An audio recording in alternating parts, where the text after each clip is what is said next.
So here's this week's DJ tip. This is for all those wedding DJs out there. Maybe you've been doing it for a really long time. Maybe you're just getting into it and you're trying to get the flow down for how a wedding reception works. Well, there's one thing that I refer to for every single wedding reception, and that is my wedding guide sheet. It has all the information that I need on it to make sure that my wedding receptions flow smoothly. And this can also be used for the DJs that do ceremonies as well, and wedding receptions. All of your information goes on this sheet. It's a one-sheeter. It's not multiple pages. It's not confusing at all. You give this to your brides and grooms, to your clients. They fill it out. On this sheet are all the different formalities that happen at your wedding reception. Everything from the introduction to the final song of the night and all the formalities in between. It even has an area on here for special announcements or thank yous that the bride and groom may want you to say throughout the night.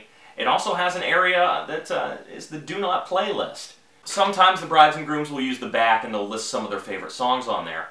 But it also has an area that's for the DJ's use only. This is the very, very important area for me because this has when the ceremony starts. Say I'm not doing the ceremony, but I still need to know what time that ceremony starts and how far away the ceremony location is compared to the reception location to make sure that I'm set up in time.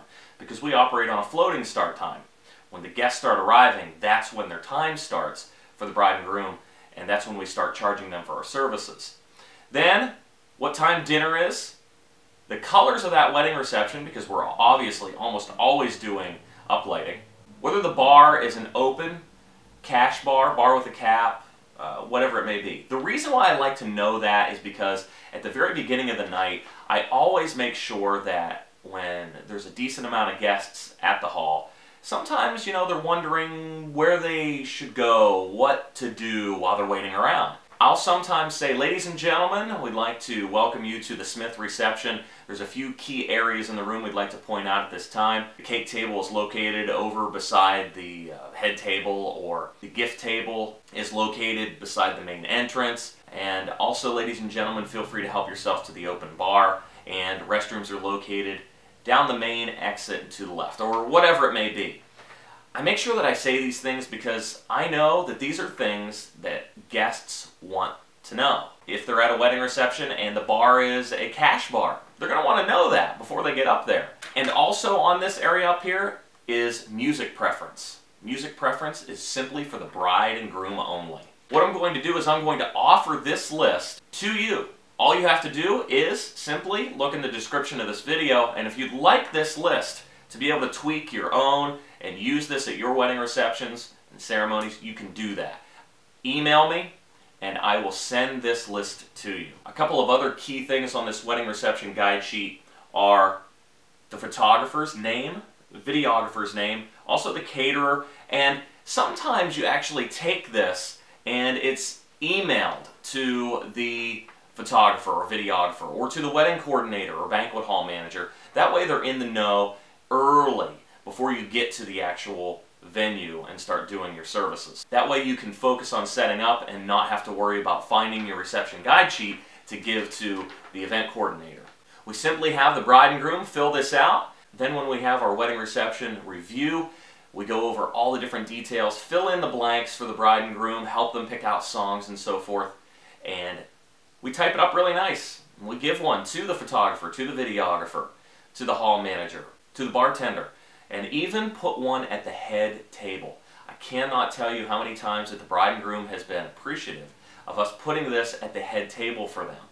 It's just a way for them to know what's coming up next. And what we do is we have our brides and grooms number this in the order that they want it in. The order that it's in right now is just your traditional style. But the bride and grooms will put numbers beside how they want it to be done. Maybe they want the introduction and they want to have their first dance and then cut the cake. But this is the traditional style in our particular market. So there you go, the wedding reception guide sheet. Some of your websites already have this kind of stuff built into them for the brides and grooms to simply go online and type in the information, and that's great too. I personally love this way. So remember, what works for me may not work for you, but if it's something that you don't have yet or something that you haven't implemented into your wedding receptions, it's time to do it. This ensures a nice, smooth flow for your wedding reception and for your event to make sure that there's no guesswork as to what's coming up next. So there you go, that's this week's DJ tip.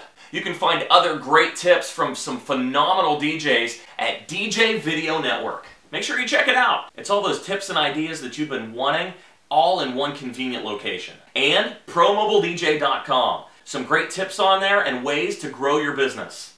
And of course, our friends at Eternal Lighting, where you can trust in Eternal Lighting to take your business to the next level when it comes to LED lighting, trussing, and even appearance products. So that's this week's DJ tips. Thanks so much for watching. Make sure that you share, you rate, hit that thumbs up button, and comment below. And once again, in the description, if you'd like a copy of the wedding reception guide sheet, we'll send that to you. Thanks again. See you next time.